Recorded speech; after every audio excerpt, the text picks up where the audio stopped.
안녕하세요.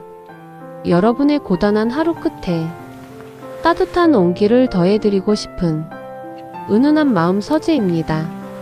오늘 들려드릴 이야기가 지친 마음의 작은 위안과 따뜻한 위로가 되었다면 앞으로도 따뜻한 여정을 함께 걸어갈 수 있도록 구독과 좋아요로 마음을 나누어 주세요. 여러분, 솔직하게 한번 여쭤보겠습니다. 지금 여러분의 인간관계 중에 만나고 나서 마음이 편안해지는 사람이 몇 명이나 되시나요? 동창 모임에 다녀오고 나면 왠지 마음이 무겁고, 경조사를 다녀오면 몸은 몸대로 지치고 지갑은 가벼워지고, 오랜 친구를 만났는데 허탈한 느낌이 드신 적 있으신가요? 아이고, 쟤는 자식이 의사래. 우리 남편이 이번에 해외여행을 다녀왔는데 말이야. 너는 요즘 뭐 해? 집에만 있어?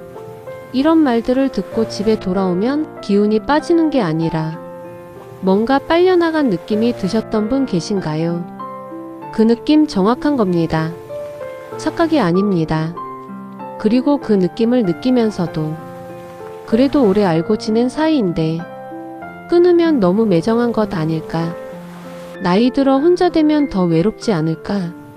라는 생각에 계속 그 관계를 유지해 오신 분들이 참 많습니다. 오늘은 그 이야기를 해보려 합니다. 나이가 들수록 사람을 줄여야 하는 이유, 그리고 혼자가 되는 것이 왜 비극이 아니라 오히려 가장 성숙한 선택인지를 함께 들여다보겠습니다. 이 이야기가 오늘 여러분에게 작은 해방감을 드릴 수 있기를 진심으로 바랍니다. 1장, 왜 나이 들수록 인간관계가 피곤해질까? 먼저 왜 이렇게 되는 건지 심리학적으로 함께 들여다보겠습니다. 심리학의 사회적 비교 이론이라는 개념이 있습니다. 사람은 자신의 상황을 평가할 때 주변 사람들과 자신을 비교한다는 것입니다. 이것은 어릴 때부터 작동하는 아주 본능적인 심리 기제입니다. 문제는 나이가 들수록 이 비교가 더 빈번해지고 더 아프게 느껴진다는 것입니다. 젊을 때는 비교해도 나도 아직 기회가 있어라는 희망이 버텨줍니다. 하지만 60이 넘어서 친구 자식이 잘 됐다는 이야기를 들으면 그냥 부러움으로 끝나지 않습니다. 나는 왜 이런가라는 자책이 따라옵니다. 친구가 해외여행을 다녀왔다는 이야기를 들으면 저 사람은 저렇게 사는데 나는 이라는 쓸쓸함이 밀려옵니다. 여기서 중요한 것이 있습니다. 이것은 여러분이 마음이 약해서 그런 것이 아닙니다. 그 모임 자체가 비교를 불러일으키는 구조로 되어 있기 때문입니다. 사람들이 모이면 자연스럽게 자신의 좋은 면을 보여주려 합니다. 자식 자랑, 여행 자랑, 건강 자랑. 이것이 나쁜 것은 아닙니다. 그런데 그 자랑들이 쌓이면 그 자리에 있는 모든 사람이 자신도 모르게 자신과 비교하기 시작합니다. 그리고 집에 돌아오는 길에 이유 없이 우울해집니다. 이것이 바로 만나고 나서 피곤한 느낌의 정체입니다. 에너지가 빨려나간 것이 아닙니다. 나도 모르게 비교의 소용돌이 속에 들어갔다 나온 것입니다. 2장, 가짜 친구와 진짜 친구를 가르는 단 하나의 기준. 그렇다면 어떤 인연을 정리하고 어떤 인연을 남겨야 할까요? 기준은 단 하나입니다. 만나고 난 뒤에 내 마음이 어떠냐는 것입니다. 만나고 나서 따뜻하고 편안하고 에너지가 채워지는 느낌이 드는 사람이라면 그 인연은 소중한 것입니다. 반대로 만나고 나서 기운이 빠지고 괜히 내 삶이 초라하게 느껴지고 집에 돌아와 한숨이 나온다면 그 인연은 여러분에게 에너지를 주는 것이 아니라 빼앗아 가는 것입니다. 심리학에서는 이런 사람을 에너지 드레이너, 즉 에너지를 고갈시키는 사람이라고 부릅니다. 반대로 곁에 있으면 에너지가 채워지는 사람은 에너지 게이너라고 부릅니다. 에너지 드레이너의 특징이 있습니다. 만날 때마다 자기 자랑이 주를 이룹니다. 내 이야기를 들어주는 척하다가 결국 본인 이야기로 넘어갑니다. 뒤에서는 다른 사람 흉을 보는데 저 사람이 나 없는 자리에서는 내 이야기도 하겠구나 라는 생각이 듭니다. 만날 때마다 은근히 비교하는 말을 합니다. 너는 그것도 모르니? 우리 때는 이랬는데. 라는 식으로 은근히 상대를 낮춥니다. 이런 사람들과 30년을 알고 지냈다고 해서 그 관계가 반드시 소중한 것은 아닙니다. 긴 인연이 좋은 인연을 보장하지는 않습니다. 오래됐다는 것은 익숙하다는 것이지 나에게 좋다는 것이 아닙니다. 3장 마음을 다스리는 첫 번째 방법은 서서히 그리고 미련 없이 놓아주기. 인연을 정리한다고 하면 많은 분들이 뭔가 대단한 선언이나 결별이 필요하다고 생각하십니다. 그렇지 않습니다.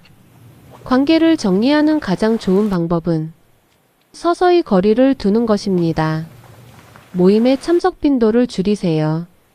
이번에는 몸이 좀 안 좋다고, 다음에는 선약이 있다고, 그 다음에는 그냥 조용히 있으면 됩니다. 굳이 설명하거나 선언할 필요가 없습니다. 관계는 대부분 선언 없이도 자연스럽게 멀어집니다. 연락이 와도 즉각 답장하지 않아도 됩니다. 카카오톡 메시지에 바로 답장해야 한다는 강박에서 벗어나세요. 답장을 천천히 하거나 짧게 하거나 안 하는 것도 방법입니다. 여러분이 항상 즉각 반응할 의무는 없습니다. 그리고 가장 중요한 것은 이렇게 거리를 두는 것에 대해 죄책감을 갖지 않는 것입니다. 내가 너무 매정한 건 아닐까? 저 사람이 섭섭해하면 어떡하지? 라는 생각이 드실 겁니다. 그 마음은 여러분이 따뜻한 사람이라는 증거입니다. 하지만 그 따뜻함이 여러분을 갉아먹는 관계에 계속 묶어두어서는 안 됩니다. 나를 소모시키는 관계에서 벗어나는 것은 이기적인 것이 아닙니다. 그것은 나를 지키는 것이고 결국 나를 지켜야 진짜 소중한 사람들에게도 따뜻할 수 있습니다. 사장 마음을 다스리는 두 번째 방법, 고독을 두려워하지 않는 연습. 인간관계를 줄이고 나면 처음에는 허전함이 옵니다. 이것은 자연스러운 것입니다. 오랫동안 채워져 있던 자리가 비워지면 처음에는 그 빈자리가 불편합니다. 많은 분들이 이 허전함을 외로움이라고 느끼고 그 외로움이 두려워서 다시 소모적인 관계로 돌아갑니다. 하지만 그 허전함을 조금만 더 견뎌내시면 그 뒤에 아주 다른 무언가가 찾아옵니다. 혼자 있는 시간을 어떻게 보내느냐에 따라 두 가지로 나뉜다고 말합니다. 하나는 고독이고 하나는 외로움입니다. 이 둘은 겉으로는 비슷해 보이지만 전혀 다른 것입니다. 외로움은 누군가를 원하는데 없는 상태에서 오는 결핍감입니다. 반면 고독은 혼자이지만 그 시간이 충만한 상태입니다. 나 자신과 온전히 함께 있는 시간. 아무도 나를 평가하지 않고 아무도 나에게 뭔가를 요구하지 않고 그냥 내가 나인 상태로 있을 수 있는 시간. 이 고독의 시간이 처음에는 낯설고 불편합니다. 하지만 이것을 즐길 수 있는 사람이 된다는 것은 더 이상 외부의 인정이나 관계에 의존하지 않아도 된다는 뜻입니다. 이것이 심리학에서 말하는 진정한 내면의 자유입니다. 고독을 즐기는 연습을 시작해 보세요. 혼자 카페에 가서 좋아하는 음료를 마시며 창밖을 바라보세요. 혼자 산책하면서 아무 생각 없이 걷는 시간을 가져보세요. 혼자 책을 읽거나 좋아하는 음악을 들으면서 아무것도 하지 않는 오후를 만들어 보세요.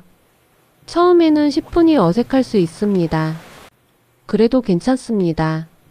그 10분이 쌓이면 1시간이 되고 1시간이 쌓이면 어느 순간 혼자 있는 시간이 가장 편안하고 소중한 시간이 됩니다. 오장 마음을 다스리는 세 번째 방법, 진짜 한 명을 남기기. 인간관계를 줄이라는 것이 모든 사람을 다 끊으라는 것이 아닙니다. 오히려 반대입니다. 많은 사람들과 얕게 만나는 것을 줄이고 단 한 명이라도 깊게 연결되는 관계를 남기라는 것입니다. 생각해 보세요. 지금 여러분 주변에 이런 사람이 있으신가요? 전화해서 나 오늘 좀 힘들어라고 했을 때 길게 설명하지 않아도 알아듣는 사람. 만나면 자랑 없이 그냥 이야기가 되는 사람. 서로 아무 말 없이 같이 밥 한 끼 먹어도 편안한 사람. 내가 초라해도 잘 나가지 않아도 그냥 내 옆에 있어주는 사람. 그런 사람이 딱 한 명만 있어도 인간관계에서 느끼는 외로움의 90%는 해결됩니다. 그런데 그 한 명을 찾으려면 먼저 소모적인 관계들을 정리해야 합니다. 에너지를 빼앗아가는 10명을 만나다 보면 정작 진짜 한 명을 만날 에너지가 남아있지 않습니다. 지금 여러분의 인간관계를 조용히 떠올려 보세요. 딱 한 명 만나고 나면 마음이 따뜻해지는 사람이 있다면 그 관계에 조금 더 집중해 주세요. 먼저 연락해 주세요. 좋았던 기억을 이야기해 주세요. 그 관계가 더 깊어지도록 조금씩 공을 들여주세요. 넓은 관계보다 깊은 관계가 나이 들수록 훨씬 더 큰 힘이 됩니다. 6장 혼자가 된다는 것의 진짜 의미는 나를 위한 삶으로. 오늘 이 이야기를 들으시면서 어쩌면 조금 쓸쓸한 느낌이 드신 분도 계실 겁니다. 그래서 결국 혼자 살라는 거야? 라는 생각이 드신 분도 계실 수 있습니다. 그것이 아닙니다. 오늘 제가 드리고 싶은 이야기의 핵심은 이것입니다. 혼자 있을 수 있는 사람이 더 좋은 관계를 만들 수 있다는 것입니다. 외로움이 두려워서 어떤 관계든 붙잡고 있는 사람은 결국 자신에게 맞지 않는 관계에서 계속 상처를 받게 됩니다. 반면 혼자 있어도 충분히 괜찮은 사람은 관계에서 굳이 채워달라는 요구를 하지 않습니다. 그냥 있어서 좋은 사람들끼리 자연스럽게 연결됩니다.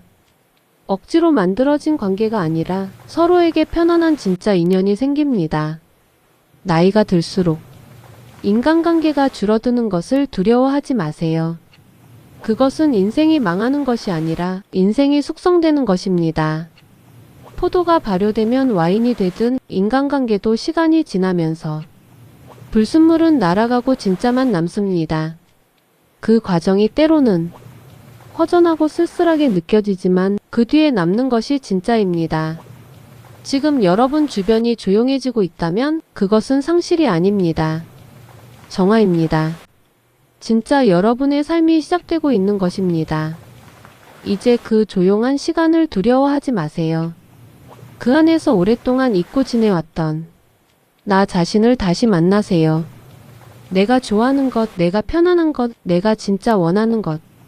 그것들이 그 고요한 공간 속에서 천천히 얼굴을 내밀기 시작합니다.